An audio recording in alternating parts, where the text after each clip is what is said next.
Wọ́n ní káyìn lè bá a dọ́kun. Ọtún bá fi kí pọ́tẹ́ mọ́lẹ̀.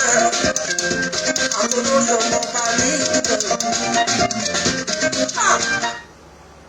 Ó ń jábọ̀, ó ń yabọ̀, ó ń jábọ̀, ó ń yabọ̀. Àní kó o gbójú sókè kó o tẹrí gbare bẹ́ẹ̀ ni. Ká ọwọ́ ẹ méjèèjì síbẹ̀ kó o fi tẹ̀ ẹ́ síbẹ̀ kó o fi ṣe kí ni kó o fi fari mọ́ra. Ó ń jábọ̀, ó ń yabọ̀, ó ń jábọ̀, ó ń yabọ̀. Àní kó o gbójú sókè kó o tẹrí gbare.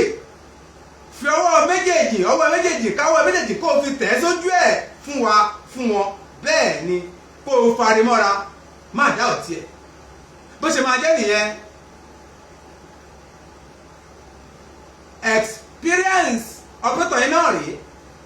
Experience operator yín náà rèé bẹ́ẹ̀ ni ìmọ̀mọ́ náà rèé Wálé entertainer.